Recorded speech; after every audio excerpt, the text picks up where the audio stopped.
Magandang umaga po sa lahat. Tayo po ay mag-umpisa ng ating pagsamba ngayong umaga. No? Tayo po ay tumayo at manalangin sa Panginoon. Let us ask the Lord for blessings today. Let us pray. Our Almighty Father in heaven, the one who created us and the one who sustains us, we thank you, Lord, this morning for bringing us together to worship you, Panginoon. Lord, we thank you sa inyong pag-iingat sa bawat isa, Panginoon. Salamat sa privilege na makasama, Panginoon, ang aming mga kapwa mananampalataya, mga kapwa kabahagi ng katawan ni Kristo. We thank you, Lord, dahil ang bawat isa ay patotoo, Panginoon, ng inyong katapatan, ng inyong pag-iingat, ng inyong patnubay at pagbibigay ng pangailangan, Panginoon. Patunay, Panginoon, ng inyong malasakit sa inyong mga tupa. Panalangin namin, Panginoon, na tanggapin niyo po ang mga iaalay naming awitin sa inyo. Ang pagpalain niyo, Panginoon, ang inyong salita na ipapahayag ngayong umaga. At pagpalain niyo, Panginoon, ang bawat isa na aawit at tatanggap ng inyong salita dito, Panginoon. At samahan niyo din po ang aming mga kapatiran na hindi namin makakasama ngayong umaga, Panginoon, dito sa bahay-sambahan. We ask, Lord, that you bless us with the spirit of fellowship and reconciliation of the Holy Spirit. And we pray, Lord, that you fill our hearts, Lord, with gratitude, with thanksgiving, with awe, with the desire, Panginoon, to serve you and to offer our lives as living sacrifice. Please bless this day, O Lord, and please bless our worship service. In Jesus' name we pray. Amen. Okay, tawagin ko po si Brother Ray for the opening exhortation.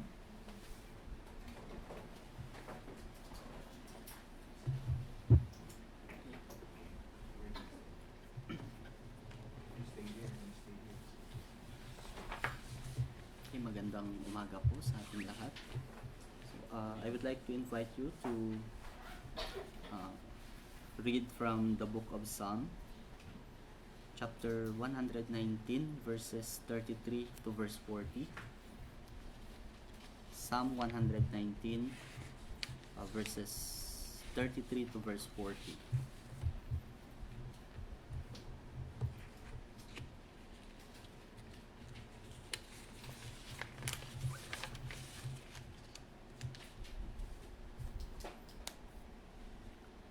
Verse 33. Teach me, O Lord, the way of thy statutes, and I shall keep it unto the end. Give me understanding, and I shall keep thy law. Yea, I shall observe it with my whole heart. Make me to go in the path of thy commandments, for therein do I delight. Incline my heart unto thy testimonies, and not to covetousness. Turn away mine eyes from beholding vanity, and quicken thou me in thy way. Establish thy word unto thy servant, who is devoted to thy fear. Turn away my reproach, which I fear, for thy judgments are good. Behold, I have longed after thy precepts. Quicken me in thy righteousness. Okay, so as we open for our worship this morning po, I would like to encourage you with the Word of God. At sa gustong ipahatid or turo sa atin ng salita ng Panginoon. So dito sa Psalm 119 verses 33 to 40, this is called the He stanza. So the He is a letter in Hebrew, at sa original po na language ng Hebrew, lahat po ng ito ay nagsisimula siya sa letrang He sa Hebrew. So pag binasa niyo po yung Hebrew na na text. So itong section ng or stanza ng Psalm 119 is a prayer. It shows us a prayer of total dependence po, yung pagbibigay ng or pag-asa sa Panginoon lamang. So makikita natin dito na bawat verse po dito, it states a plea or pakikiusap sa Panginoon or paghihiling sa Panginoon. Andyan po yung mga sinasabi ng psalmist. Sabi na, teach me, give me understanding, make me to go in the path of thy commandments, incline my heart. Ito yung mga hinihingi ng writer sa Panginoon. So, hindi lamang po nagtitiwala ang writer dito sa kanyang sariling kakayanan, pero alam niya na kapag wala po ang Panginoon, ay hindi siya mananatiling tapat sa Panginoon. Hindi siya mananatiling tapat sa kanyang ginagawa at sa kanyang mga gustong gawin para sa Panginoon. So, hindi po ito yung pagdidisiplina niya sa kanyang sarili, pero ito po yung pagpapakita niya ng pag-surrender sa Panginoon, totally na pag-depend sa Panginoon. So, first thing that I would like to share with you this morning, based dito sa binasa natin, is mapapansin natin dito na ang writer ay parang gumalaw yung kanyang pagsulat or yung kanyang panalangin sa Panginoon sa nagsimula sa kanyang mind, and then sa understanding niya, and then sa paglakad niya, sa puso niya, at sa kanyang mga mata or sa kanyang tingin. Alam kasi ng psalmist dito na yung spiritual decline niya ay hindi siya nagsisimula sa kanyang action. So, yung kanyang yung mga misdirected na pagkagusto niya sa mga bagay, yung desire niya sa mga bagay, it starts with wandering vision, yung hindi tama na pursuit niya sa mga bagay or hindi tama na pagmamahal niya sa mga bagay. Hindi niya sinabi dito na aayusin ko yung sarili ko. Bagkus ay sinabi niya dito sa Panginoon, incline my heart, turn my eyes. Sabi niya, incline my heart unto thy testimonies, turn away mine eyes from beholding vanity. So, bilang mga Kristiyano po, pinapakita dito na kahit tayo po ay na-redeem na ng Panginoon, kahit tayo po ay niligtas ng Panginoon or pinagkalooban ng Panginoon ng kaligtasan at redemption, tayo pa rin po ay mahina bilang tao, at yung puso natin laging naghahangad po yan, lagi pong naghahabol yan sa mga bagay na hindi makabuluhan. By default, yung puso natin ay iibigyan sa mga bagay na walang kabuluhan. So, ang kailangan po natin dito is for God to teach our mind, turuan yung isip natin, i-align yung mga desire natin sa kanyang will, at bantayan yung mga nakikita ng ating mga mata or kung saan nakatuon yung ating paningin. Sabi ng Panginoon sa John 15:5, I am the vine, ye are the branches. He that abideth in me and I in him, the same bringeth forth much fruit, for without me ye can do nothing.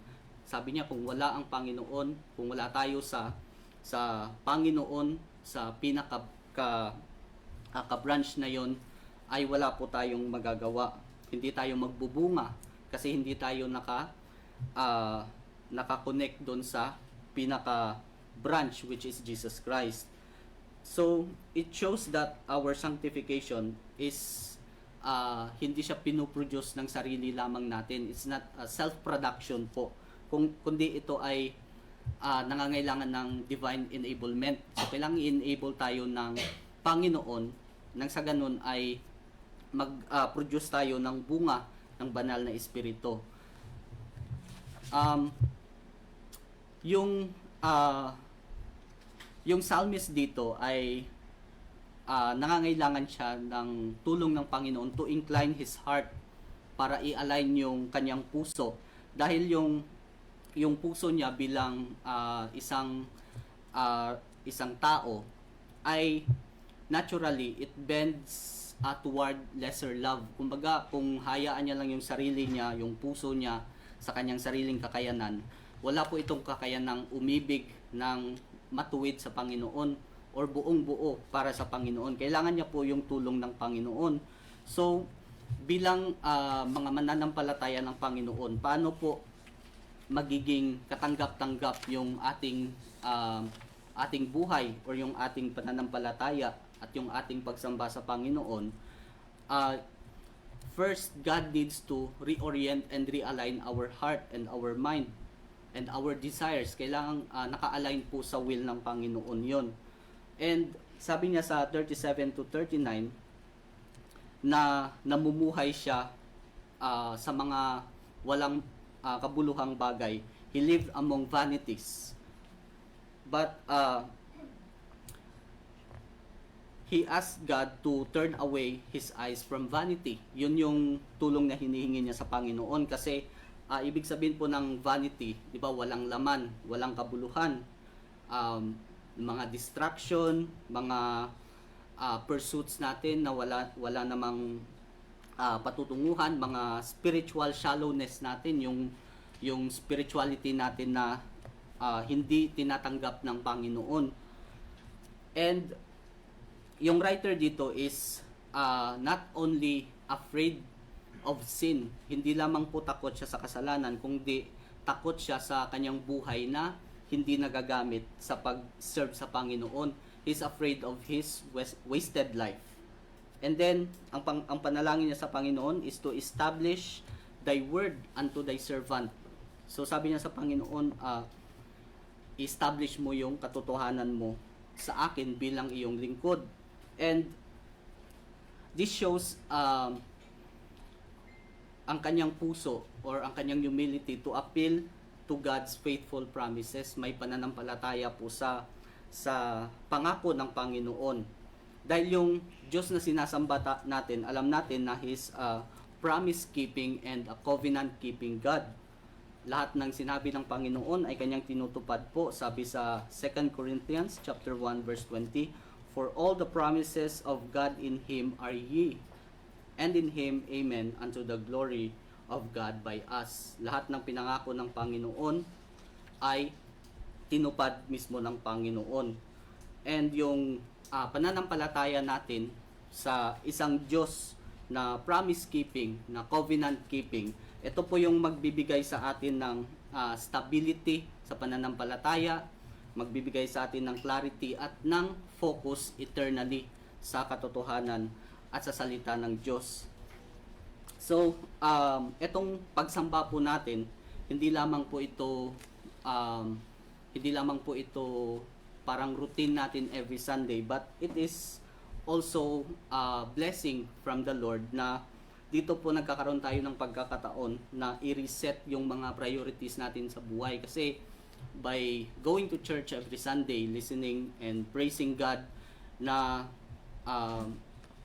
nare-refresh yung isip natin sa pag-acknowledge sa Diyos na sinasamba natin.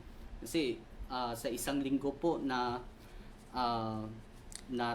minsan nakakalimutan natin ang Panginoon, nakakalimutan natin kung ano yung kanyang kakayanan, nakakalimutan natin kung ano yung mga ginawa niya.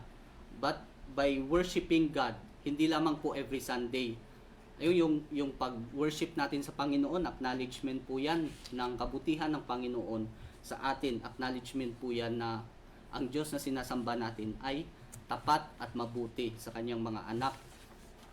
And lastly po, yung revival ng Panginoon, it comes through His righteousness, hindi po sa righteousness natin. Sa verse 20 po, pinakita ng writer dyan, sabi niya, "Quicken me in thy righteousness." Hindi niya sinabi na, "Revive me in my own righteousness." Kundi alam niya na yung kanyang righteousness mismo is not enough. So, katulad ng writer dito, yung estado natin sa harapan ng Panginoon, we are always in need, we are always dependent, we are always vulnerable po dito sa mundo. Kaya yung pag-asa po natin ay yung katwiran ng Panginoon na kung tayo man ay pumalpak, magkamali sa buhay natin, yung katwiran ng Panginoon po ay hindi po yan nagkakamali, hindi po yan nadadala ng kung anumang kamalian natin. Kasi ang Panginoon, hindi naman siya tumitingin sa kahinaan natin. Natutuwa siya kapag we acknowledge that we are weak and we acknowledge that we are depending on Him alone. So, in closing po, as we worship the Lord today, we are reminded to ask God, to pray to God, to depend to God, to bend our hearts and our desires sa will ng Panginoon. And we are also reminded to guard our eyes. Bantayan po natin yung focus ng mga mata natin, ng isip natin, ng mga desires natin, and so that yung salita ng Panginoon na maririnig po natin sa umagang ito ay magiging foundation or may establish ng maayos po sa puso natin. And we are also reminded today to ask God to revive us in His righteousness. So that's all I would like to share po sa binasa nating passage, and I hope na ito po ay nagbigay sa atin ng encouragement na sa pagsamba natin sa Panginoon ay mas lalo nating makikilala yung Diyos na sinasamba natin at mas lalo tayong magtiwala sa Kanya. So, I'd like to call on Brother Ethan.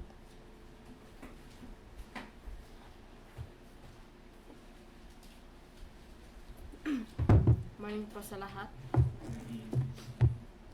Our first hymn is hymn number 391.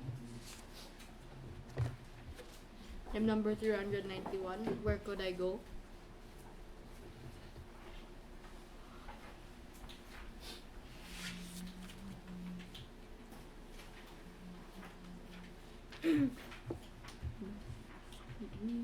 Leaving below in this old sinful world.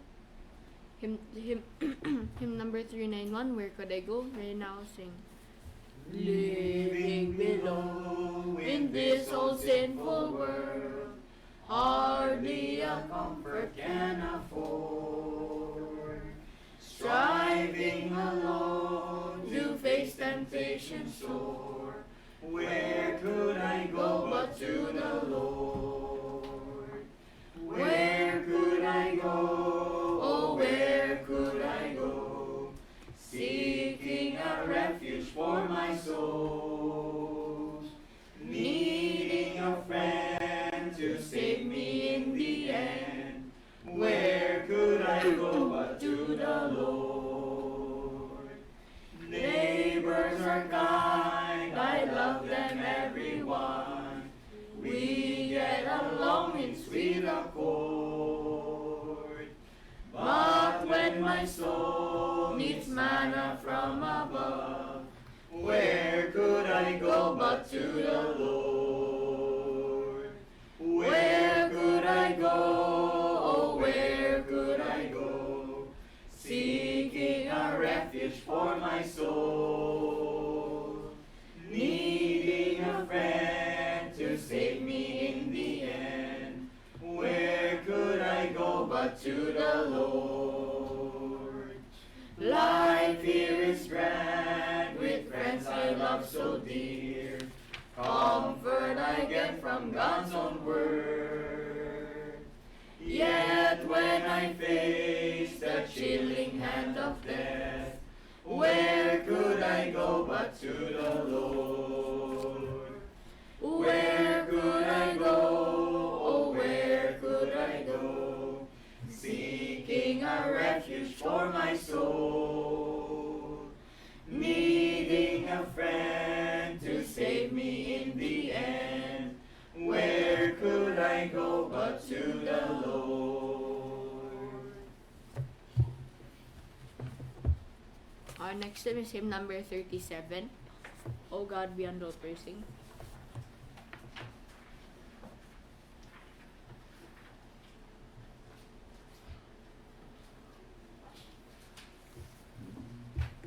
O God, beyond all praising.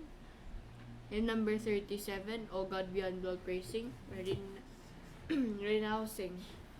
O God, beyond all praising, we worship you today and sing the love amazing that songs cannot repay. For we can only wonder at every gift you send, at blessings without number and mercies without end. We lift our hearts before you and wait upon your word. We honor and adore you, our great and mighty Lord. Then hear, O gracious Savior, accept the love we bring, that we who know your favor may serve you as our King.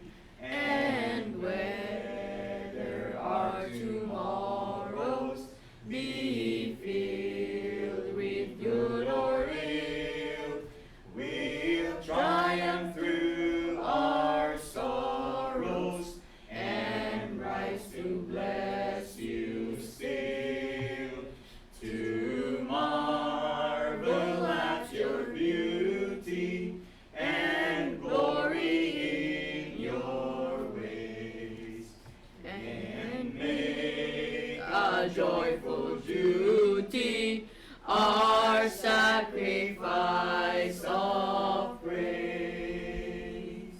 Thank you. May call on Elder Dan for more hymns. Okay.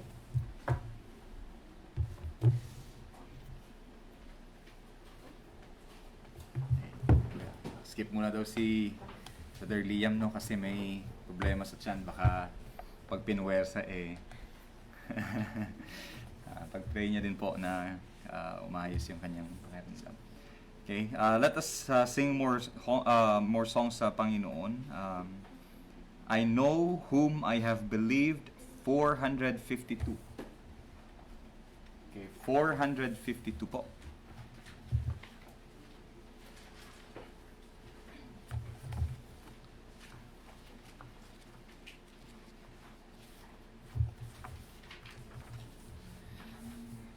Okay, ito po ay paalala sa atin. Ano ba alam ba natin talaga yung atin pong pinangahawakang paniniwala? Okay? Dapat when we confess a doctrine or when we confess something about Christ, dapat sarili po natin siyang conviction. Hindi yung ito na kasi yung nakasanayan o ito kasi yung narinig ko lang, ito kasi yung paniniwala ng nakakarami.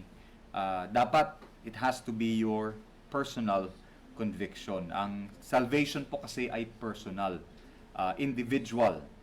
In the same way na yung paniniwala ay dapat individual din. Ngayon, pag alam mo na yung pinapaniwalaan mo, hanapin mo yung may kapareho kang paniniwala. Okay? At diyan po kayo magkakaroon ng totoong fellowship dahil pare-pareho kayo ng paniniwala. Okay? Katulad ng sabi ni Apostle Paul, I know whom I have believed. And that is a quotation from 2 Timothy 1:12. Okay? Stanza number 1. I know. Ready? Sing. I know not why God's wondrous grace to me He hath made known, nor why unworthy Christ in love redeemed me for His own.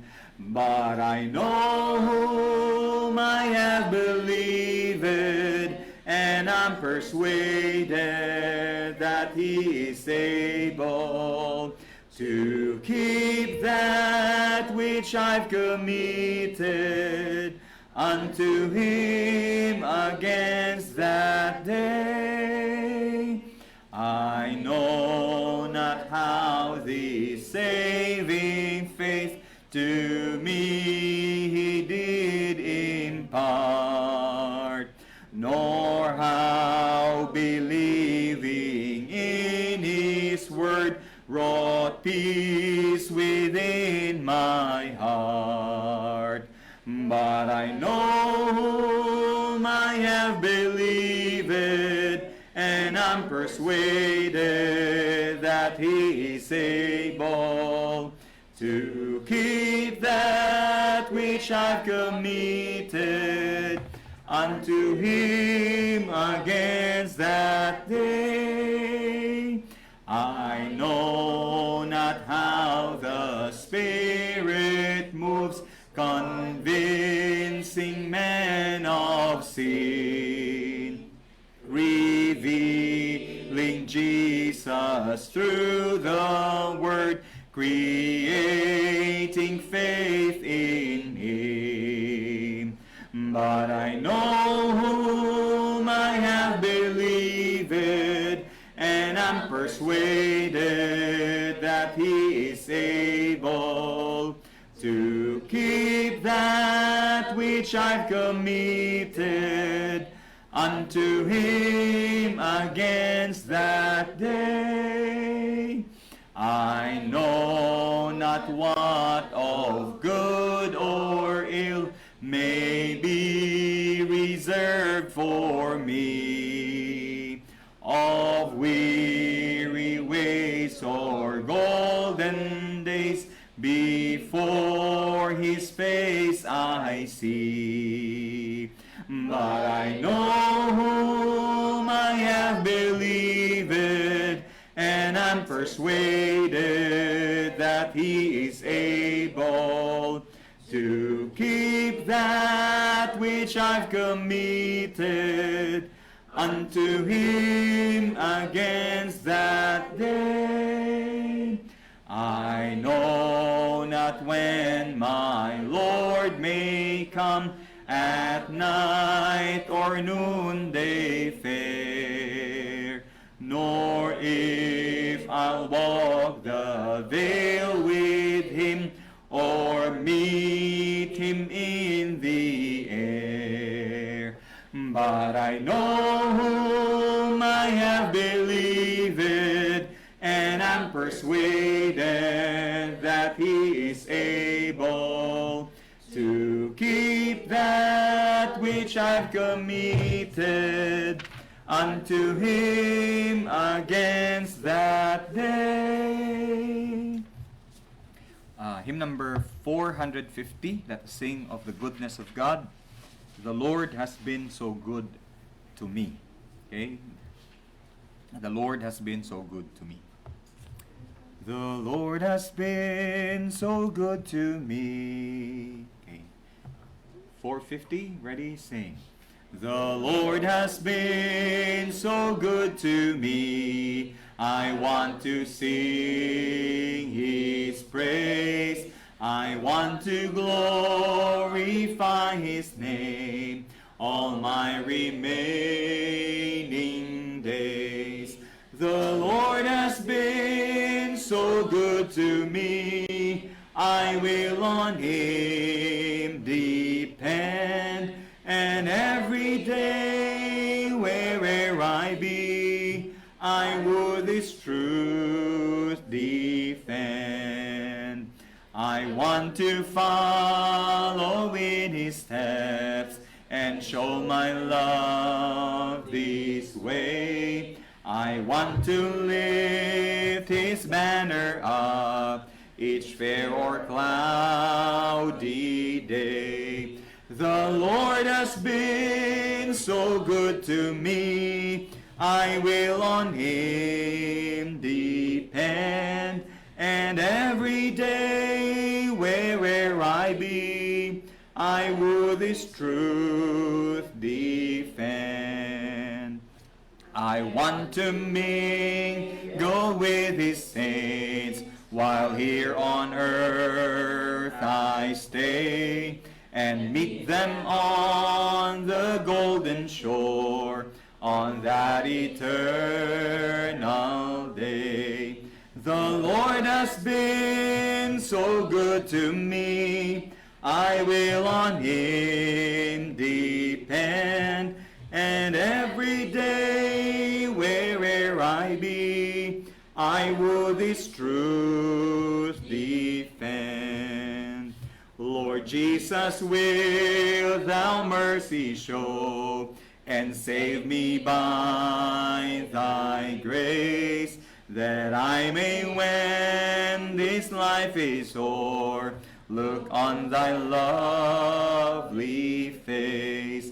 The Lord has been so good to me. I will on Him depend, and every day where'er I be, I would His truth defend. And in the land of endless bliss, where all the praise is Thine, some humble place at Thy dear feet, may this poor sinner find. The Lord has been so good to me. I will on Him depend, and every day where'er I be, I would His truth defend.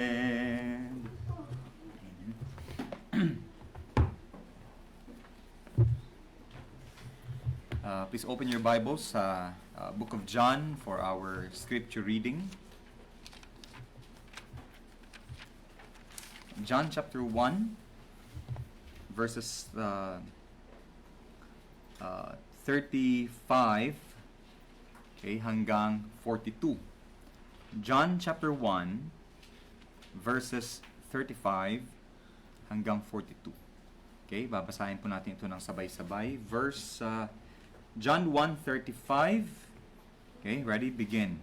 Again, the next day, after John stood and the two of his disciples, and looking upon Jesus as he walked, he saith, Behold the Lamb of God. And the two disciples heard him speak, and they followed Jesus. Then Jesus turned and saw them following, and saith unto them, What seek ye? They said unto him, Rabbi, which is to say, being interpreted, Master, where dwellest thou?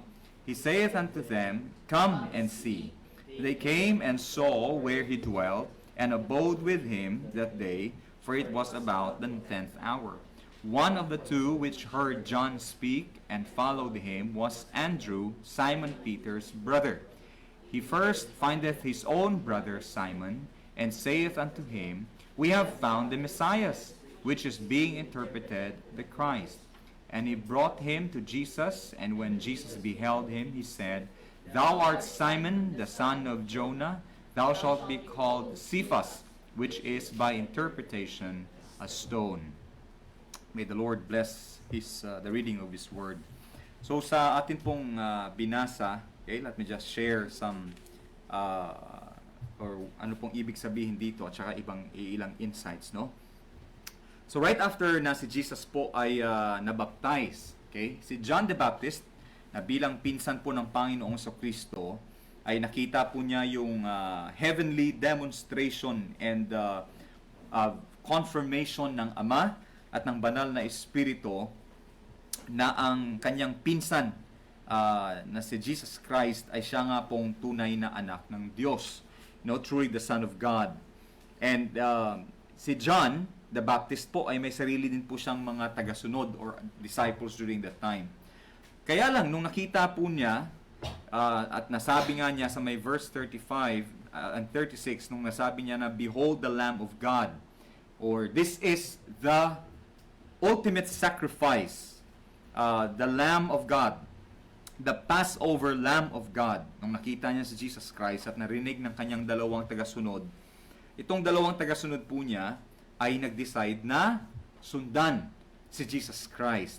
Okay? Not just to follow in a sense na malaman yung location, which is initially the reason, but also to find or to know more from the Lamb of God. And kung napapansin po ninyo, ang isang bagay po na ma-appreciate natin dito is the attitude of John the Baptist. Na hindi po siya nagwala o nagtampo o sumama ang loob niya, na iniwan po siya ng kanyang dalawang tagasunod, no? He knows that he should decrease, okay, and that Jesus should increase. Alam niya kung saan po ang kanyang tamang lugar, and he knows who is superior, and that he is only the one who prepared the way of the Lord, and that Jesus is the one he's the one for whom he prepared the way. Okay? At ang magandang attitude po is kahit sa mga naglilingkod sa Panginoon, katulad po niyan, minsan isa sa pinanggagalingan ng sama ng loob ng mga pastor o elders sa simbahan is kapag yung isang tupa ay nag-decide na lumipat ng simbahan for some reason, like it could be wala namang samaan ng loob, no? Wala naman pong kung anumang problema, kundi preference lang, mas malapit sa kanila, pareho naman ng doktrina, mas malapit sa kanila, at nakikita niyang meron siyang pwedeng gampanan na role doon sa kabilang iglesia. Now, with proper endorsement and proper communication between the pastors of the churches, at kapag preference talaga ng tupa na doon siya, and let's say kapag nilagay ng Panginoon sa puso niya na doon siya kasi doon siya gagamitin, dapat walang hard feelings, wala dapat samaan ng loob. Unang-una, sabi ni Peter, Jesus is the chief shepherd. Yung tupa dito sa San Pedro, yung tupa sa Santa Rosa, yung tupa kung saan mang simbahan, sa Bulacan, kung saan man yan, Muntinlupa, lahat po yan ay tupa ng Panginoon. And if the Lord decides na doon niya dadalhin, then we have to be thankful for the time that we were able to shepherd the flock of the Lord Jesus Christ. Okay? At nawa, ganun lagi ang reason. Wag naman yung bigla na lang maghihiwalay dahil nga may tampuhan o may sama ng loob sa miyembro, may sama ng loob sa pastor. Okay? I just noticed that where there is humility, there would always be unity. Kahit magkakaiba po yan ng simbahan, basta pare-pareho pong may kababaang loob, as long as iisa lang ang pinapaniwalaan, sabi ni Apostle Paul, I know whom I have believed, then there would be a promotion of unity among the churches. And then sabi dito, they asked Jesus Christ, they follow Jesus Christ, and Jesus asked them, sabi ni Jesus Christ sa kanila, what seek ye? Anong hinahanap nyo? Okay? Anong hinahanap nyo? And they said, well, Master or Rabbi, where do you live? Or where dwellest thou? Now, you might ask, ba't kaya sila interested kung saan nakatira si Jesus Christ? Okay? Gusto ba nilang malaman ang whereabouts ni Jesus Christ? Ano kaya ang purpose nila, no? Bakit gusto nilang malaman kung saan nakatira ang Panginoong Kristo? Well, during those times, kadalasan po ang mga tagasunod ay kadalasan they spend the rest of their time with their rabbis or with their masters. Kasi nga, they want not just to know what he believes, hindi lang nila gustong malaman yung kanyang pinapaniwalaan, gusto din nilang malaman kung yung itinuturo niya at ang pinapaniwalaan niya ay isinasabuhay din ba niya. Does he walk the talk? Okay? Kasi madali pong marinig yung ang tinuturo ng iyong tagapagturo. But the question is, does he consistently and does he diligently live what he teaches? Okay? Minsan sa pastor, magiging challenge yan, lalo kung napapaligiran ka ng mga miyembro, mga kapitbahay ng mga miyembro and all that. That could be a challenge. Kasi syempre, you have to make sure na dapat kung ano yung profile at yung persona mo na nakikita nila sa Sunday, dapat ganun din sa ibang araw. But then again, it is also a blessing for the pastor and his family kasi it is an opportunity for him specifically to show na, oh, you see, with God's grace, whatever na itinuturo ko sa inyo on a Sunday is something that I also demonstrate in my life from Mondays to Saturdays. So it's an opportunity. Hindi po siya dapat titingnan as a burden. And here, I believe they wanted to know where the Master lived so that they would know how the Master lived. Okay? And he saith unto them, come and see. Okay? And I think this is one of the most powerful evangelistic message or invitation. Alam ko, kadalasan ang naghihinder sa atin is, Pastor, kaya ako hindi nag-i-invite kasi baka pag tinanong ako ng ibang doktrina, baka hindi ko na kasi ma-handle, Pastor.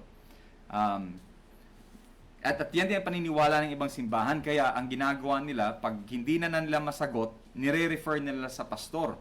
Like sa Iglesia ni Cristo at yung mga ibang klaseng simbahan na ginagamit yung ganong klaseng pamamaraan. But you see, in inviting people to follow Christ, in inviting people to worship the Lord, you don't have to have a very or a highly theological message. Okay? Hindi mo kailangang, of course, it is a benefit and it is a duty for us na alamin yung Biblia, but in terms of invitation, hindi mo kailangang upuan agad, in one day at ubusin lahat yan. All you have to do is to invite them. Come, make them come, because it's impossible for them to see unless they come. Okay? And so, let them come. And Jesus used the same powerful invitation. Sabi niya, come and see. Okay? Just come and see. Pag may nakita kayo at may gusto kayong imbitahin, sabihin lang, saan kayo nagsisimba? Sabihin niyo, sige, dito, sa lugar na ito. Halika, pumunta ka. And see for yourself. Okay? See for yourself. And listen for yourself. And hear for yourself whether yung church namin o yung gawain namin ay pinapangaral talaga yung salita ng Panginoon. Just come and see. Okay? Come and see. And then, in verse 40, isa sa dalawa kasing sumunod na disipulo ni John the Baptist na sumunod sa Panginoon, ang pangalan po niya ay si Andrew. Okay? Si Andrew.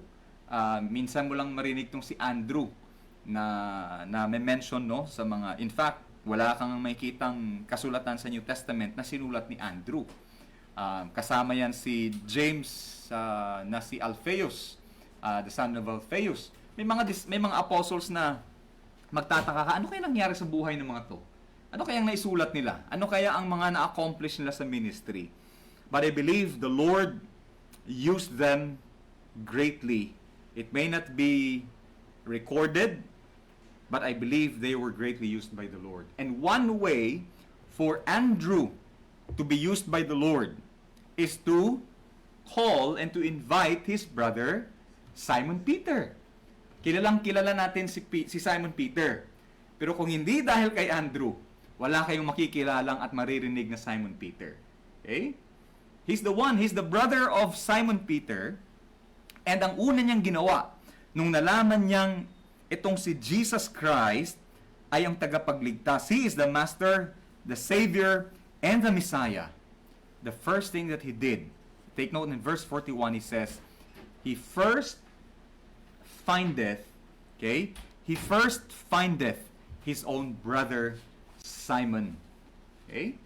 Minsan, pag sa witnessing at saka pag sa soul winning na tinatawag, no, sa pag-share natin ng ebanghelyo, minsan parang akala natin magka-count lang siya kung kilalang tao yung ma-invite natin, o magka-count lang siya sa Panginoon kapag yung ma-invite natin ay yung mga accomplished, highly educated people, without knowing that the Lord does not really care about who gets invited. Okay? I mean, what is the educational background? What is the professional accomplishment to the Lord? What is the financial status to the Lord? Walang pakialam ang Panginoon dyan. Okay? Every sheep is as important to the Lord. Okay? Every lamb is as important to the Lord, regardless kung sino yan. And oftentimes, the most neglected individuals pagdating sa witnessing ay yung mga pamilya natin. Yung anak natin, yung kapatid natin, yung mga magulang natin, yung mga nakapaligid sa atin. And if we truly care about them finding the truth, just like Andrew, let's not waste time and let's not look far and wide. Go and find your own brother or sister in Christ. Okay? Nandyan lang yan sa paligid. Huwag niyo pong alalahanin masyado, huwag niyo masyadong isipin na, pastor, kasi masyado kaming familiar sa isa't isa. Alam kasi nila yung buhay ko. Alam ko din yung buhay nila. Medyo awkward kasi, pastor. You know what? The Lord can change the way they think. The Lord can change the way they feel about you. And the Lord will show them that He has changed your life the way that the Lord showed here that He has changed the life of Andrew, and later on He also will change the life of Simon Peter. Find your brother, find your sister, find your parents, find your children, find your siblings, whoever they are, and invite them to see the Lord. And He says in verse 41, we have found the Messiah, which is being interpreted the Christ. Okay, Messiah is the Hebrew name, okay, for the anointed one, and Christ or Christos is the Greek word for Messiah. Isa lang din po ang ibig sabihin niyan. Okay? And so, ang message niya lang din is simply, very simple. Sabi ni Christ, come and see. Sabi naman ni Andrew kay Peter, sabi niya, we have found the Christ. We have found the Savior.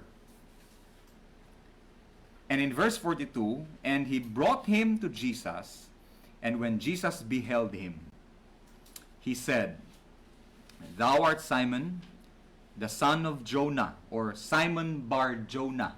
Yun ang pinanggagalingang word niyan. Simon Bar Jonah, or Simon the son of Jonah. Thou shalt be called Cephas, okay, which is by interpretation a stone. Okay, and you know what happened to Peter from that point forward. Kaya kung paano siya ginamit ng Panginoon. And of course, yung panawagan ni Peter or ni Simon Peter naman talaga ay galing sa Panginoon.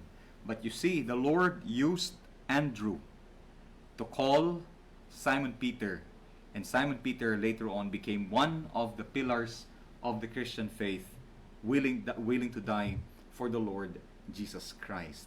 So you see, okay, I believe this is an encouragement for all of us to prioritize and to seek those who are close to us if we truly care about their salvation and if we truly care about them finding the Lord Jesus Christ Himself.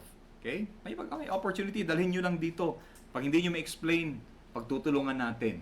You know, pag hindi nyo maipaliwanag ng maayos, pag-uusapan natin. Make sure lang that you invite them and your purpose is not to add to fill seats sa simbahan, na hindi po yan ang purpose natin. Minsan nakaka-pressure kasi, pastor, may mga bakanting upuan, kailangan punin natin yan. That's not the goal of witnessing. That is not the goal of reaching out to people around us. The goal is to point them to the Lord Jesus Christ. And once they see the beauty of the Lord Jesus Christ, kapag naunawaan po nila yung ginawa ng Panginoong Kristo na sakripisyo para sa kanila, yung pag-ibig ng Panginoon sa kanila, then later on, ang magiging byproduct niyan is for them to remain and to continue listening and hearing the Word of God. But the end goal is not to fill the seats, but the goal is to point them to Christ. Okay? Dapat alam natin yung objective natin. So, invite them, call them to Christ, come and see, and show them whom you have finally found, hoping that just like Simon Peter, he would also come to the Lord Jesus Christ and profess with his mouth that Jesus Christ truly is the Son of God, that Jesus Christ has the words of eternal life. Okay, yun yung kinanta natin kanina, no? Where could I go? Those are the very words of Apostle Peter. Okay? So, we will continue next time. Maganda kasi itong the Gospel of John, and the Lord has a lot more in store for us to discover. Meanwhile, awit muna tayo isa pa. Tawagin ko si Brother Ethan before we go to our message.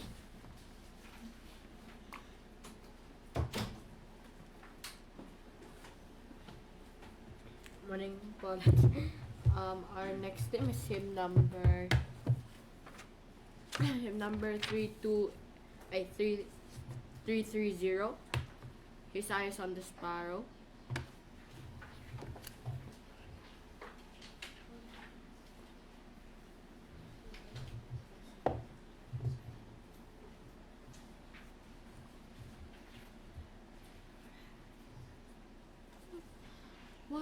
Why should I feel discouraged? Number 330, ready, sing. Why should I feel discouraged? Why should the shadows come? Why should my heart be lonely and long for heaven and home? When Jesus is my portion, my constant friend is He. His eye is on the sparrow, and I know He watches me. His eye is on the sparrow, and I know He watches me. I sing because I'm happy. I sing because I'm free. For His eye is on the sparrow, and I know He watches me. Let not your heart be troubled. His tender word I hear, and resting on His goodness, I lose my doubts and fears. Though by the path He leadeth, but one step I may see. His eye is on the sparrow, and I know He watches me. His eye is on the sparrow, and I know He watches me. I sing because I'm happy.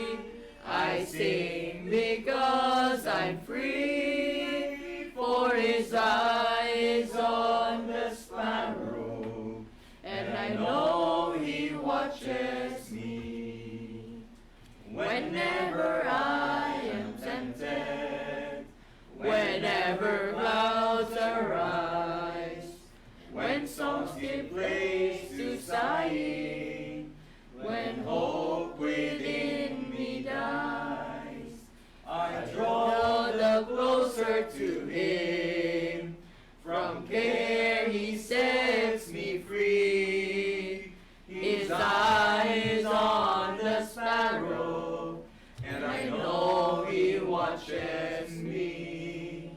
His eye is on the sparrow, and I know He cares for me. I sing because I'm happy.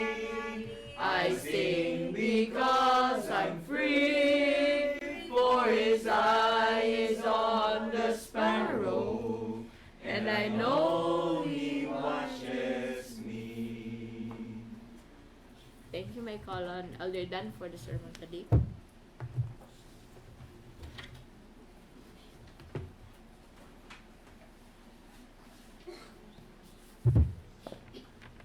Let's open our Bibles to the book of 1 Samuel, chapter 17. And later on po, tayo po ay pupunta sa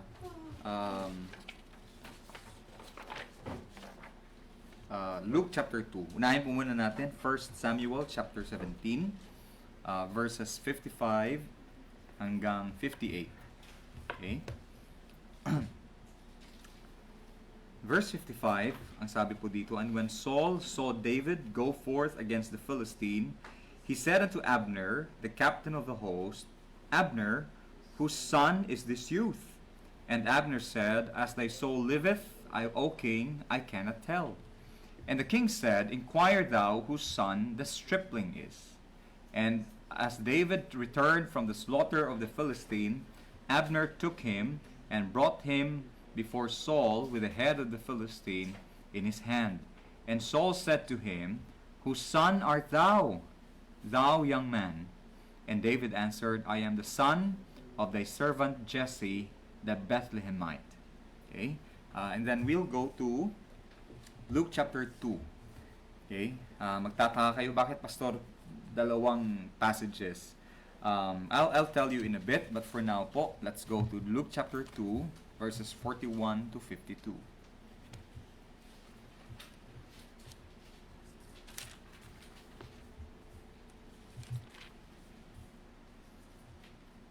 Okay, Luke chapter 2, 41 to 52.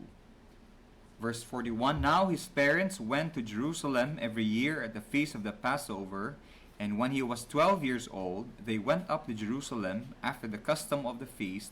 And when they had fulfilled the days, as they returned, the child Jesus tarried behind in Jerusalem. And Joseph and his mother knew not of it. But they, supposing him to have been in the company, went a day's journey, and they sought him among their kinsfolk and acquaintance. And when they found him not, they turned back again to Jerusalem seeking him. And it came to pass that after 3 days they found him in the temple, sitting in the midst of the doctors, both hearing them and asking them questions. And all that heard him were astonished at his understanding and answers. And when they saw him, they were amazed.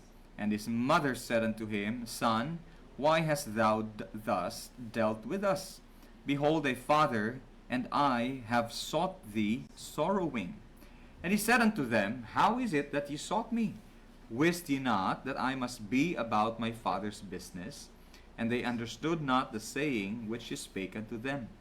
And he went down with them, and came to Nazareth, and was subject unto them, but his mother kept all these sayings in her heart. And Jesus increased in wisdom and stature and in favor with God and man. Tayo po ay manalangin. Panginoong Diyos, humihiling po kami ng inyong tulong at patnubay, Panginoon, sa amin pong pag-aaralan.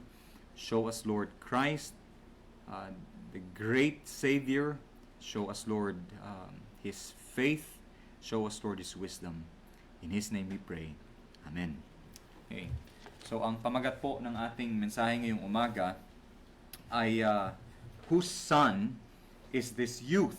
Okay? Kaninong anak to? Okay? Kaninong anak itong batang ito? Which, of course, ito po ay tanong ni King Saul nung nalaman po niyang itong ang si David ay siyang nakapatay kay Goliath, you know, and without military training, without or not being in the right age as a soldier and not being equipped, ay natalo po niya si Goliath. And because of that, nagka-interest po itong si Saul, and he asked, whose son is this youth? At kahit si Abner na kanyang general ay hindi po niya alam. Although, if you remember, itong si David po ay tumutugtog na ng harp para kay King Saul every time na siya po ay merong nadidistress dahil po sa evil spirit. But of course, in the court of the king, hindi naman po niya responsibility na alamin in person ang bawat tao. He knows there is a young boy who plays the harp, and maybe he knows him by the name of David, pero hindi niya kilala yung lineage ni David. And nung siya po ay tinanong, ang sagot po sa kanya ni David, ang sagot niya kay Saul in verse 58 is, sabi niya, I am the son of thy servant Jesse the Bethlehemite. Alam niyo po yung kwento ni Boaz and Ruth. Okay? Di ba? Si Ruth ay naging daughter-in-law ni Naomi at yung mga anak ni Naomi namatay, yung asawa ni Naomi ay namatay. Ito pong si Ruth ay isang Moabite at nung nag-decide po si Naomi na bumalik po sa Israel, sumama po itong si Ruth. And diyan nang galing yung lagi nating nire-recite sa kasal na till death do us part. Galing po yan kay Ruth na sinabi po niya kay Naomi. Hindi po yan sa ni-recite ng mag-asawa. Okay? And so, nagkaanak po si Boaz and si Ruth. Ang naging anak ay si Obed. Si Obed ay nagkaanak. Ang naging anak po niya ay si Jesse. At si Jesse ay nagkaanak ng 8 lalaki. At ang kanyang bunsong lalaki po ay si David. Okay? And so David really, or Jesse, is really of a very humble origin.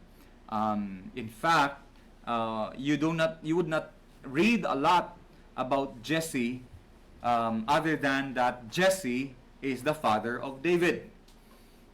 But yung question na, whose son is this youth, is really a very interesting question because it does not ask more about the son, but it wants to know who brought up the son, who trained the son, who gave this very strong foundation of faith sa batang ito. Okay? Ibig sabihin, he wants to know what this father has done, most likely because Saul also has a son in the person of Jonathan. I'm not sure if he is interested in bringing up Jonathan in the same way that Jesse brought up David, but I think it's quite too late para kay Jonathan because Jonathan by now is already a grown-up man. Okay? Pero I think there's really something interesting in this question. Whose son is this youth? But the reason why, kung bakit po hindi ako magfo-focus dito sa kwento ni David at sa kwento ng tatay niyang si Jesse, is because in Psalm 110 verse 1, okay, Psalm 110 verse 1, the very words of King David later on, sabi niya, the Lord said unto my Lord, Yahweh said to my Adonai.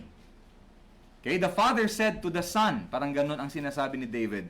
Ibig sabihin, tinawag ni David mismo ang Panginoong Jesus, yung pangalawang persona ng Trinity as his Lord. Which means that there is someone superior to David, there is someone whose youth is more interesting than the youth of David. Kaya po tayo ang atin pong focus ngayong umaga is the youth or the young days of Jesus himself. Okay? Kasi nga if Saul is interested in the youth of or the lineage of David, and David looks up to the Lord, then wala tayong reason kundi ibaba si David at itaas ang lineage at ang youth ang kabataan ng Panginoong Kristo. Okay? And so that's why I'd like to invite you to turn and focus on the passage in Luke chapter 2. Yan po ang ating pagfofokusan ngayong umagang ito. Okay? So ang nangyari po dito, if I think you're familiar with the story, okay? In summary, okay, in a nutshell, ang nangyari dito ay hindi nakalimutan, in a sense, nakalimutan po ni Joseph and ni Mary at hindi na po nila mahanap yung kanilang anak. Okay, para bang yung isang magulang, hawak-hawak niya yung anak niya sa mall o sa Divisoria, tapos bigla na lang hindi niya na mahanap yung kanyang anak. Okay? And can you imagine the anxiety, the fear of a parent the moment na ma-realize niya na wala na pala sa kanya yung kanyang anak. Okay? So the whole family, they traveled from Nazareth, a small town, and as required by the Lord, kailangan po nilang pumunta sa Jerusalem para i-celebrate po yung the Feast of the Passover, which is once a year. Okay? So they all go to Jerusalem, and then you would notice that by this time, Jesus Christ is already 12 years old. Okay? In verse 42, it says, "And when he was 12 years old, they went up to Jerusalem after the custom of the feast." Part of the law in the Old Testament, yung kabataan, yung kalalakihan po, and most likely by the age of 12, kailangan na rin po nilang mag-appear sa Panginoon sa templo. And that's the reason why Jesus Christ is now goes with Mary and Joseph, kasi required na rin po siya ng batas o ng Panginoon na sumama po sa kanila sa Jerusalem. Okay? So typically it requires them to stay for 8 days. Okay? 1 day for the Passover. Okay? Ang Passover goes all the way to the Passover in Egypt. Okay? Sa time ni Moses and ni Aaron at mga Israelites. So 1 day for the Passover, and then 7 days for the unleavened bread. So 8 days ang stay nila sa Jerusalem. Okay? Now in verse 43, "And when they had fulfilled the days as they returned, the child Jesus tarried behind in Jerusalem." On the 8th day, nung pauwi na po sila, si Jesus ay nagpaiwan po sa Jerusalem. "And Joseph and his mother knew not." Okay? They were not aware na nagpaiwan pala itong si Jesus sa Jerusalem. "And after a day," okay, in verse 44, after a day, doon pa lang nila realize na hindi pala nila kasama si Jesus Christ. Now, you might ask, Pastor, paano hindi nila napansin na hindi nila kasama si Jesus Christ?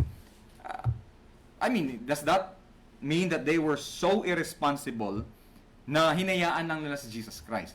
By the way, sa mga Hudyo po, when a person or when a child turns 12 years old, di ba sa atin, we wait until 21 para o 18 na legally para sa isang bata o sa isang binata para makakuha ng driver's license, makapagtrabaho and all that. Sa mga Hudyo po, 12 years old ay ina-allow na po siyang ma-involve sa isang trade o sa isang trabaho o kung anumang klaseng transaction, which is why Jesus at this time was already treated with some sort of independence. And you also have to realize that Jesus is not the only son. Okay, nagkaroon po ng mga anak si Joseph at si Mary, and most likely dinala din po nila papuntang Jerusalem. Okay? And so now their main focus is no longer on Jesus kundi doon sa kanilang pamilya. And more to that, ang mga Hudyo po noon, when they travel to Jerusalem to celebrate the feast, ano po sila? Isang buong angkan. Kasama yung mga pinsan, kasama yung tito-tita, kasama yung mga taga-village and all that. And they were confident na kung hindi nila kasama, hindi nila hawak si Jesus Christ o si Jesus, most likely andyan lang niyang kasama yung mga pinsan, nasa tito, nasa tita, o yung mga nasa village natin, andyan lang yan. But when they later on check kung kasama nga si Jesus during that time, they realized after a day that Jesus was nowhere to be found. Okay? He was nowhere to be found. Hinanap nila sa mga relatives, sa mga kakilala, and they could not find him. And in verse 45 it says, "They found him not, and they turned back again to Jerusalem, seeking him." Okay? They returned to Jerusalem. Now, after 3 days of searching, grabe no? 3 araw hinahanap, hindi mo mahanap yung anak mo. Okay? Hindi ko alam kung meron na bang child trafficking noon o kidnapping. Most likely meron na din. Kasi pinagbabawal ng Panginoon yan sa batas sa Old Testament. Can you just imagine yung lahat ng takot na meron itong si Mary and Joseph? Because it took them 3 days to finally find the Lord Jesus Christ. Okay? And when they found him, in verse 46, it came to pass that after 3 days they found him in the temple. They found him in the temple, sitting in the midst of the doctors, both hearing them and asking them questions. Okay, he was sitting in the midst of, when we say doctors, ito yung mga doctors of the law. These are the ones who spent their lives memorizing, familiarizing, interpreting, debating, mastering the law. Okay? And Jesus was with them. Now, to give you an idea, okay, para may perspective, si Ethan, he's turning 12. Okay? Tapos, hahanapin mo si Ethan. Nasaan kaya yung anak ko? Andun, kasama yung mga may mga doctor's degree. Doctorate sa ganito, doctorate sa ganyan. And during those times, you would even consider the doctors to be the Senate leaders. Okay, sa Sanhedrin. Nasaan yung anak ko? Andun, kausap si mga ganito, ganyan, yung mga may doctor's degree. Okay? And he found him. They found him. Okay? What was he doing? Hindi siya yung nakikiusyoso lang. He was in the center of the gathering. Okay? He was in the center of the gathering and he was hearing them.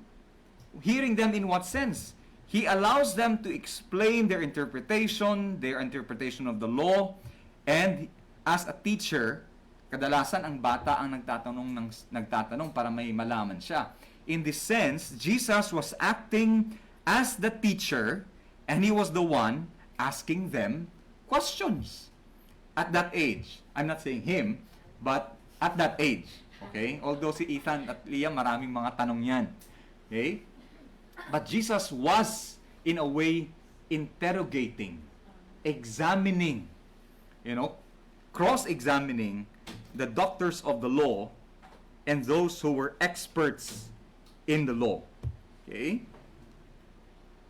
And so, because of that, okay, can you imagine sa may verse 47, and all that heard him were astonished at his understanding and answers.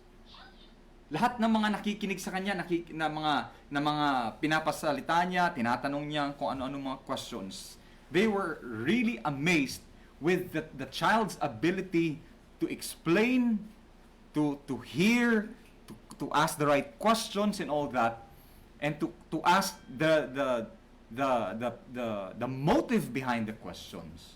Okay? And most likely, just like King Saul, itong mga nakikinig din sa kanila, ay nagtatanong din, kaninong anak kaya ito? Whose son is this youth? Whose son is this? Because most likely, first time po nilang makarinig ng ganon. Now, just to give you another perspective, okay, of the rabbinical pathway, ano ba ang kailangan mong gawin para maging doktor ka ng batas to reach that milestone? Okay, just to give you the pathway. So from 5 to 12 years old, there is an early training in Torah. Okay, dapat kabisaduhin na po yung Pentateuch from Genesis to Deuteronomy. Dapat makabisado na po yan at 5 to 12 years old.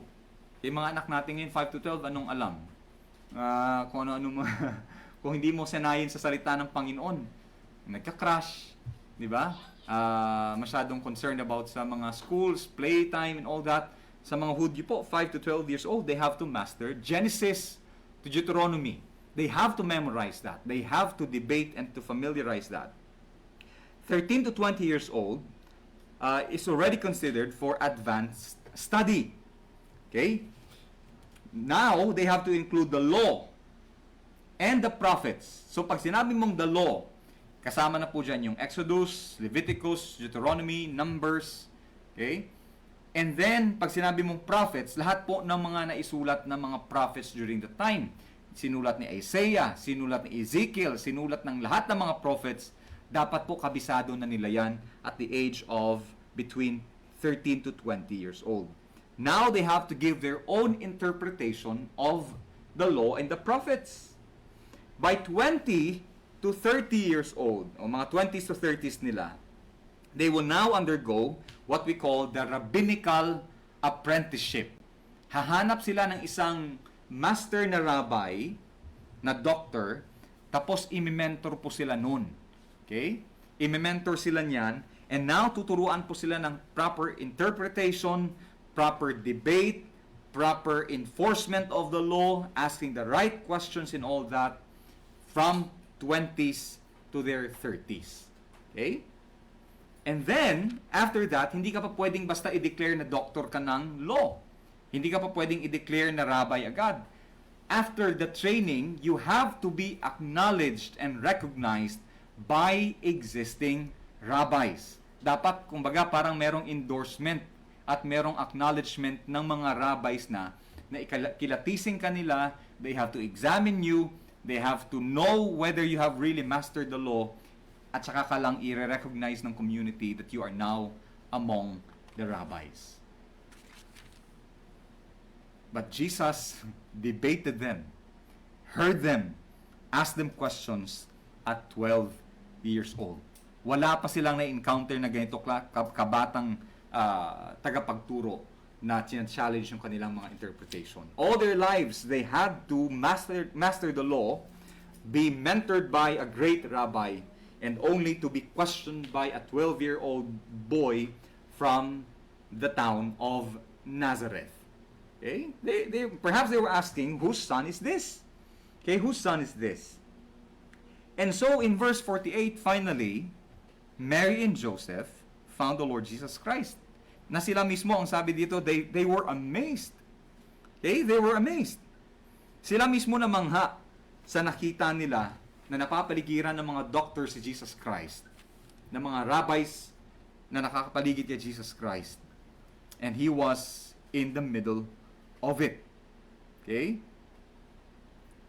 Pero alam nyo, mapapansin mo dito, makikita mo din yung humility ni Mary and Joseph. That they did not, unlike yung mga stage parents, they did not take the opportunity to grab the credit at sasabihin, oy nako, kung hindi nyo na itatanong, anak namin yan. Okay? Kahit si Joseph siguro, no? Pwede naman sabihin Joseph, hindi ko nga yan talaga biological na anak, pero ako ang nag-train dyan. Okay? Ako ang nag-influence dyan. But you don't see any of that. Okay? You don't see any of that. Because siguro ang nasa isip at nasa puso nitong mag-asawang ito, yung pag-aalala talaga, na 3 days, hindi nila mahanap yung anak nila. And finally, what a relief that they have found the Lord Jesus Christ. Okay? And then, nag-kick in po yung motherly care ni Mary. And in verse 48, it says, And his mother said unto him, Son, why hast thou thus dealt with us? In Tagalog, para bang tinatanong niya, ba't mo naman nagawa sa amin ito? Okay? Ba't mo naman nagawa? Hindi ka man lang nagsabi sa pinsan mo, sa mga kapatid mo, kung kanino man, na magpapaiwang ka pala. Okay? Why have you treated us this way? Which shows us that they were really caring parents. And they said, sabi niya, and you know, your father and I, we have sought for thee sorrowing. Okay? We have sought for thee sorrowing. Which tells us in a way, itong si Mary at si Joseph, siguro pansamantala nilang nakalimutan na itong si Jesus ay anak ng Diyos. Na kinayang iligtas ng Ama, o kinayang iligtas ng Diyos si Jesus sa kamay ni Herod nung pinagtangkaang patayin ni Herod ang buhay, o pinagtangkaan ni Herod yung buhay ni Jesus Christ. Okay? Jesus Christ sent them to Egypt until mamatay si Herod, and God brought them back from Egypt when Herod was already gone. Perhaps for 12 years, hindi nila nakitaan ng anything supernatural itong si Jesus. And perhaps after 12 years of regular, upbringing at pag-aalaga kay Jesus Christ, they just treated him as one of the ordinary children. Okay? Para bang hindi naman, may sinabi yung angels noon, ang Panginoon noon, pero 12 years nakalipas, parang wala namang anything spectacular. Okay? And that's what happens when we become too familiar with, and we often get too familiar with what has happened in our lives, na minsan nakakalimutan natin yung mga nagawa na pala ng Panginoon sa buhay natin. No? Na para bang minsan, you live ordinary lives, you araw-araw, paulit-ulit na lang, tapos biglang magkakaroon ng problema, and then nakalimutan mong noon pala, ay naranasan mo ding problemang ganito, at tinulungan ka ng Panginoon. Tinugon ng Panginoon yung mga panalangin natin. And now, you have to be reminded again that there's still God and there's still Jesus Christ who cares for you. And here, okay, and I think one more thing that added to their fear as parents, siguro on the way, na-realize nila na ipinagkatiwala pala sa kanila yung buhay ng anak ng Diyos. Yung buhay ng anak ng Diyos na magliligtas sa bayan ng Diyos. Okay? Para bang in a way, how could you misplace, how could you forget the most important person in the world? How could you forget him? Okay? Kaya nga mapapansin nyo minsan talaga sa dami nga ng responsibilities, iniisip natin, makakaligtaan mo talaga yung mga mahalagang bagay sa buhay natin which are truly spiritual. Okay? The ordinary days, the regular responsibilities can often blind us and make us forget of what really matters. They should have remembered that this boy is the Savior of men. Okay? But at some point, nakalimutan nila yon. But you see, in verse 49, and he said unto them, how is it that you sought me? Okay? How is it that you sought me? Wist ye not that I must be about my Father's business? Of course, yung word na sought or seek, it means not knowing where to find. Okay? Not knowing where to find. Ang point ni Jesus Christ dito is, para bang, ba't kailangan nyo kong hanapin? Okay? Hindi niya kine-question yung pag-aalala at yung pagmalasakit ni Mary and Joseph sa kanila, or sa kanya. But his question is more on, hindi niyo alam kung saan ako dapat hanapin. Ba't kailangan pang you have to spend 3 days looking for me when you should have known that I am the Son of God? Dapat alam nyo na ako ay anak ng Diyos. At dapat andoon ako sa tahanan ng aking Ama. If there is one place that you should have visited right away, it should be the house of my Father, which is the temple. Okay? And yun ang point ni Jesus Christ. You should have known where to find me. You should have remembered that I came down to do my Father's will. Okay? This is where you should find me. This is my Father's place. Can you just imagine, yung response unang-una ng mga nakikinig sa kanya ng mga doctors. Pangalawa, yung naisip at yung response ni Joseph nung sinabi niya na, hindi niyo ba alam na dapat ay nasa tahanan ako ng aking Ama at ginagawa ko yung mga bagay na ipinapagawa ng aking Ama. Siguro yung mga nakikinig, sinabi nila, hindi ba ito yung Ama niya? Okay? Unless na lang kung ito yung tahanan ng Ama niya, di ba ito yung Ama niya, kaya nga siya hinahanap. And most likely, si Joseph din, hindi naman siguro sinabi, pero sa mind ni Joseph, nga pala, no? Hindi ko pala talaga ito anak. Okay? It makes sense to me now why he is here doing his Father's business. Okay? Kadalasan nai-intrigue talaga ako sa buhay ni Joseph. The best father, or the best dad. I think I preached a message on Father's Day about Joseph, the best dad who never was. Hindi niya biological na anak si Jesus, but he really served as the father, the earthly father to Jesus. Na kahit nga si Mary, ang tawag niya kay Joseph is no longer Joseph is with me. Sabi niya, your father and I went out looking for you, sorrowing. Pero pag si Luke ang sumulat, okay, nung si Luke ang sumulat, ang sinasabi dito that Mary, Joseph, and his mother. Hindi niya tinatawag si Joseph na father ni Jesus, but Joseph and his mother. Pero para kay Mary, itong si Joseph ay nagsilbi na rin talagang, tumayo na rin talaga na bilang father. Okay? Kasi later on, ang tanong ng mga tao when Jesus started his ministry was that, is not this the carpenter's son? Okay? Which, in a way, they really considered Jesus to be the son of Joseph. But Jesus knew, Mary knew, Joseph knew that Jesus was truly the Son of God. Okay? Now, in verse 50, it says, "And they understood not, saying which he spake unto them." Hindi pa rin nag-make sense sa kanila. Yung sinabi niya na dapat, kung meron kayong lugar na kung saan ako hahanapin, it should be the temple. This is my Father's house. Hindi pa rin nila nag-gets yun.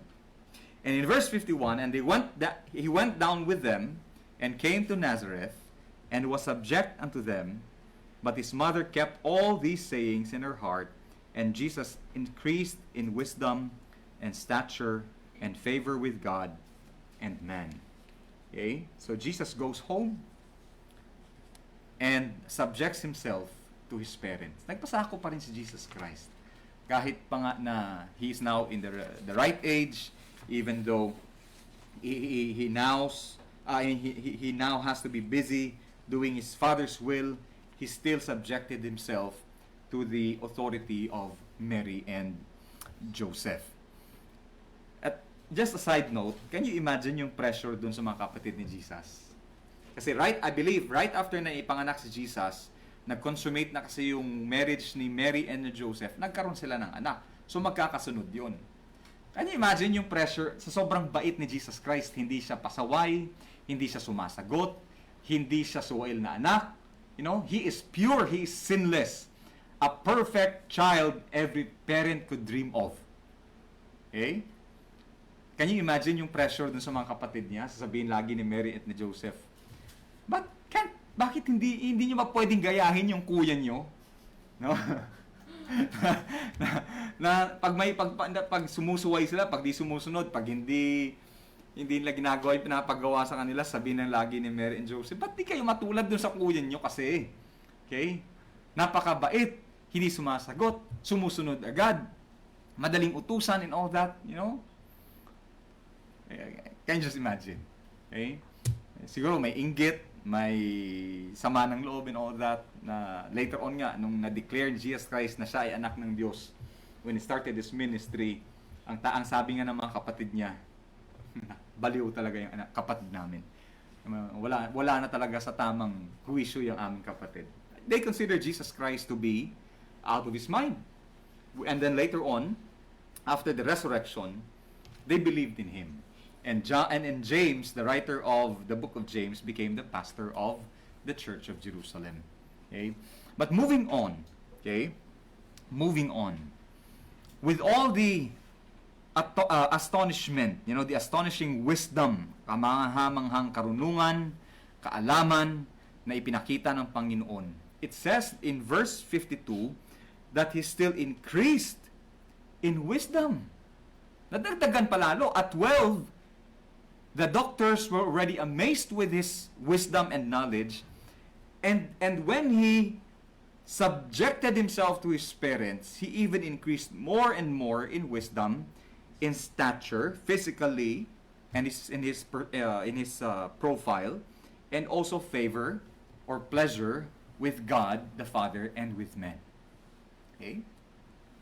At magtatanong ka talaga, whose son is this youth? Well, the answer is, he is the Son of the living God. Okay? He's not just an ordinary 12-year-old boy, he is the Son of his Father in heaven. Now, with that question, ano kaya, just to summarize, ano yung mga nakita ng mga tao sa kay Jesus Christ that really amazed them? Well, first of all, I believe they saw his courage amid the intimidation of the intellectuals and the masters of the law. Okay? Yung 12 years old ka, tapos makikipagsabayan ka sa mga bihasa sa batas, sa kasulatan ng Panginoon. It took him a lot of courage. Okay? It took him a lot of courage. But where did Jesus Christ get his confidence and his courage? And where should every Christian who might encounter intimidation from the world, where should every Christian get his courage? Saan niya dapat kinukuha yan? And John chapter 8 verse 29 answers that question. Okay?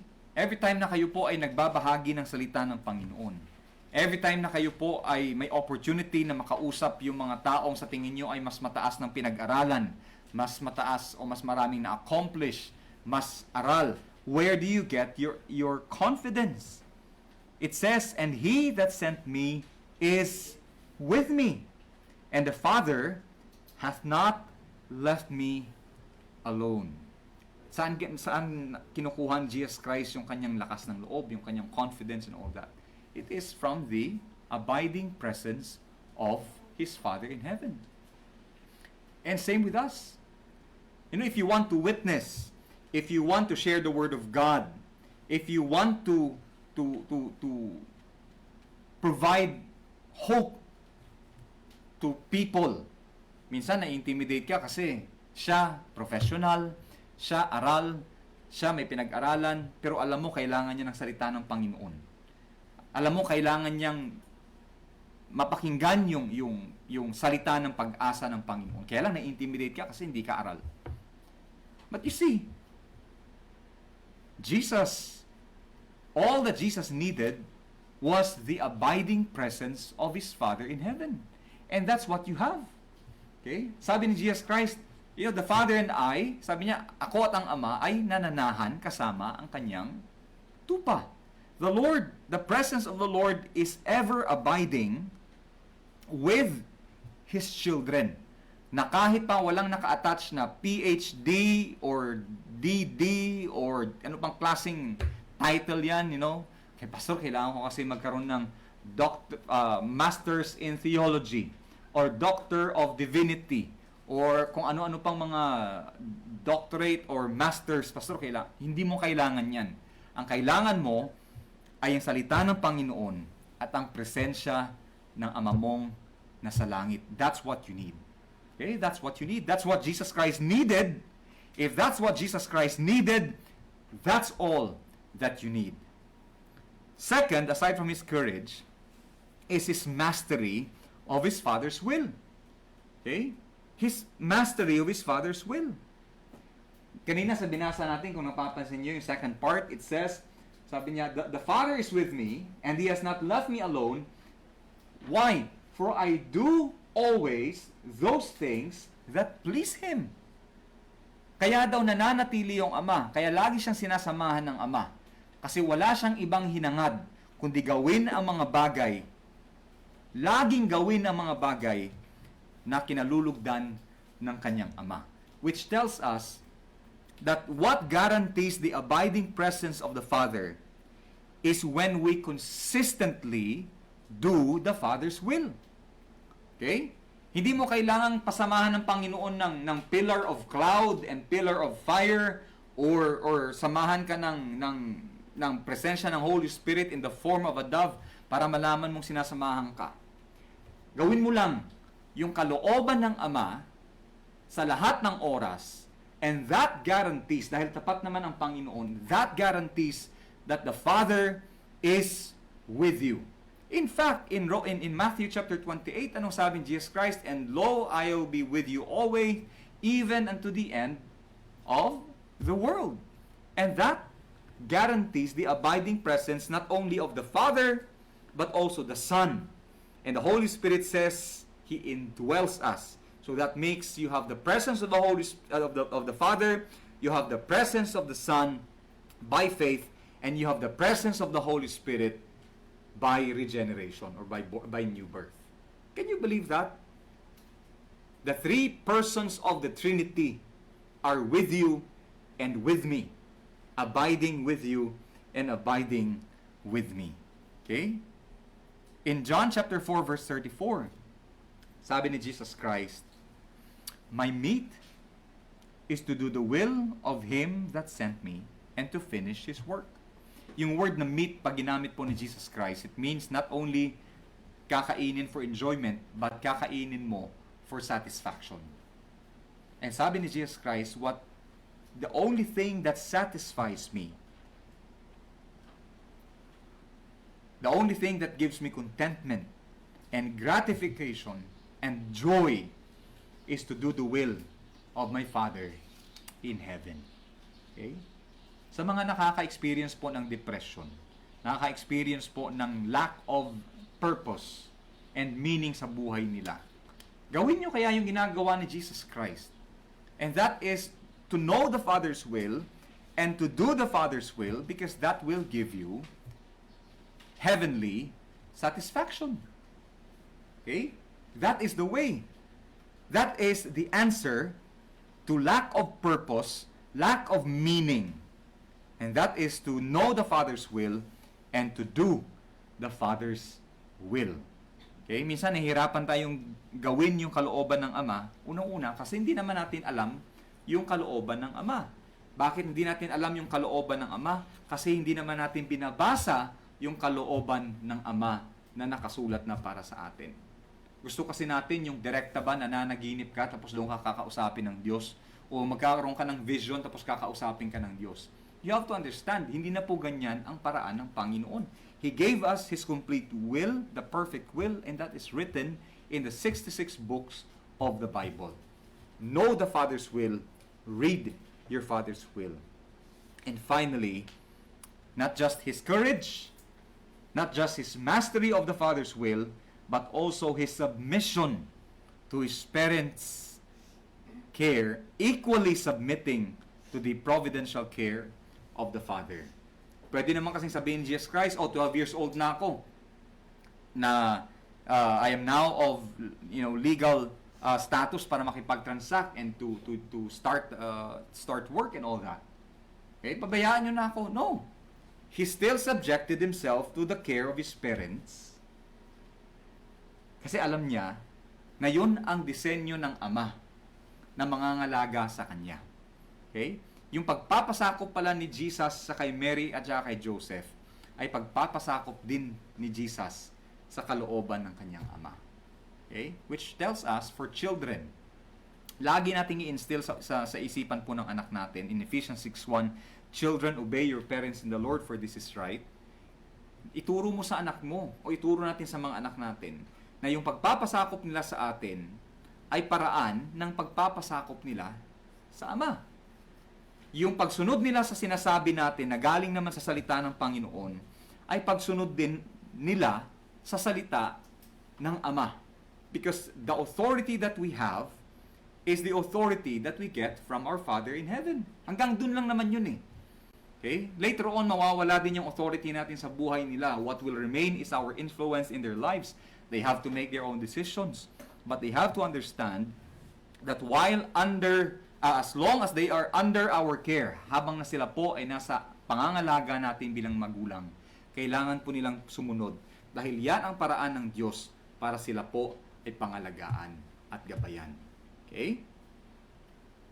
And so, kahit nga si Paul, sabi niya kay Timothy in 1 Timothy chapter 4 verse 12, okay? Sabi niya, "Let no man despise the youth." Huwag mong hayaang hamakin o baliwalain nila ang iyong kabataan, Timothy. Maging example ka, maging ehemplo ka sa mga mananampalataya. Okay? Sa pananalita mo, sa pamumuhay mo, sa pag-ibig, sa espiritu, sa sa pananampalataya, sa pagkadalisay ng puso mo. Be an example, Timothy. And when a child makes himself as an example to other believers in word, in conversation, in charity, in spirit, in faith, in purity, malay natin, baka magsabi na ng iba, kaninong anak kaya yan? No? Kaninong anak kaya yan? I mean, we are not after the credit or we're not after the honor para sa mga magulang. But how our children behave reflects how we have guided them with the Word of God. The way that our children conduct their lives, yung pamumuhay ng mga anak natin, ay nagre-reflect po kung paano tayo naging tapat sa responsibility na ibinigay ng Panginoon sa atin. So kapag nakikita mo pasawa yung bata, hindi kasalanan ng bata yun, lalo kung wala pa sa tamang pag-iisip. Ang responsibility niyan ay nasa magulang. Kasi magulang ang binigyan ng responsibility. Okay? Pag lumaki na, doon mo makikita. But while they are young, it always reflects how the parents faithfully carried out their roles as parents. Okay? So may challenge to parents. Okay? Naging Parents Day ba ito? Hindi naman, no? Kala ko nga kanina, ang message ko magiging Father's Day message, hindi naman pala, no? Pero ang charge ko po sa mga magulang, okay? Yung desire ba natin, okay, do we raise our children well enough? Not just for academics, not just for profession, okay? But do we equip them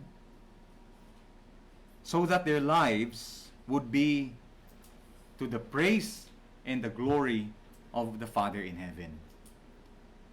Yun bang pagpapalaki natin sa mga anak natin, ang goal lang natin ay dapat academically maging accomplished tong anak ko para pag naging professional yan, kikilalanin yan. Tapos kinaligtaan na natin o pinabayaan na natin yung katotohanan o yung responsibility na mas mahalaga pala yung pagpapalaki natin sa kanila ng matuwid at yung buhay nila ay para magdala ng papuri sa pangalan ng Panginoon. Okay?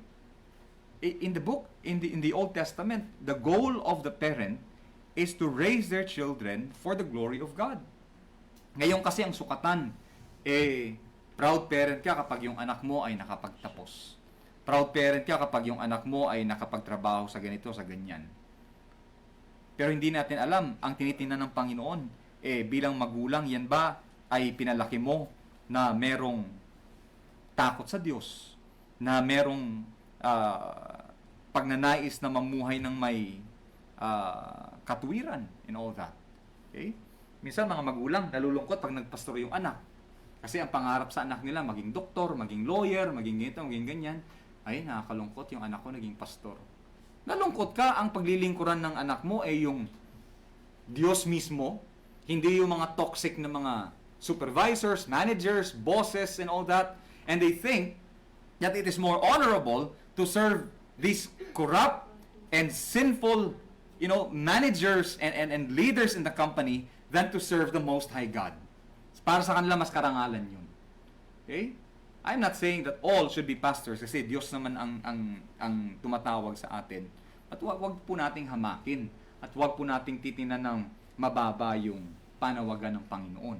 It is, the Bible says that this calling from God, okay, yung panawagan ng Panginoon sa mga naglilingkod sa Kanya ay deserving ng double honor.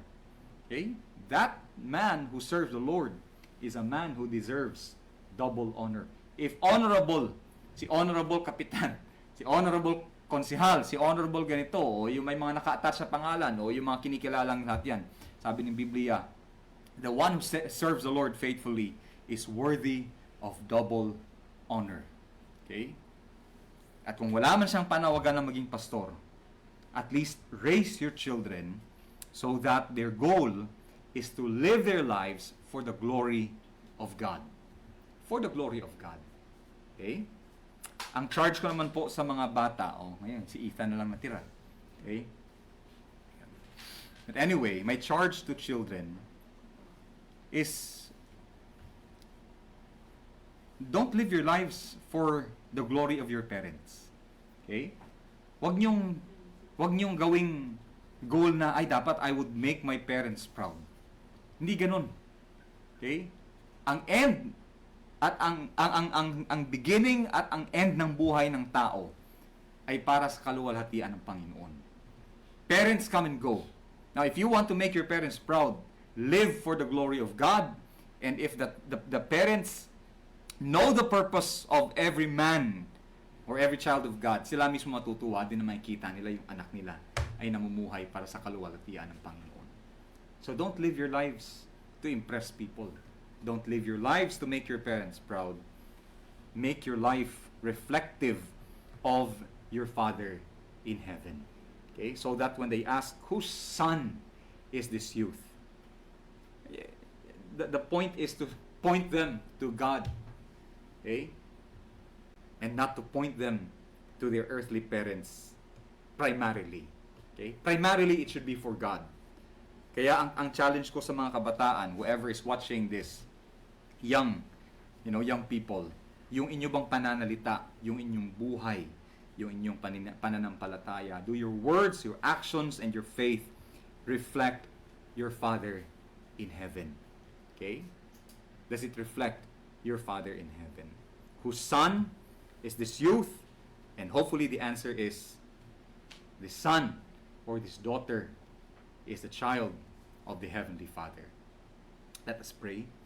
Panginoong Diyos, maraming salamat po sa paalala sa amin na ang buhay namin, Panginoon, dapat ay nakalaan lamang para sa inyo.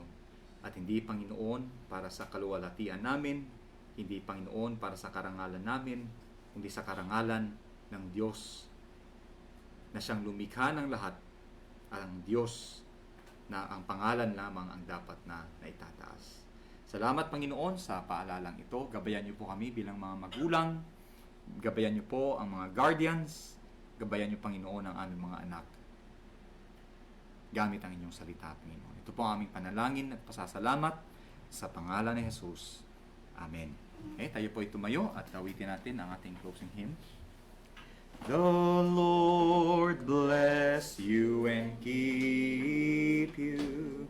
The Lord lift His countenance upon you and give you peace, and give you peace. The Lord make His face to shine upon you and be gracious unto you. Be gracious. The Lord be gracious, gracious unto you. Amen. Amen. Amen. Amen. Amen. Amen.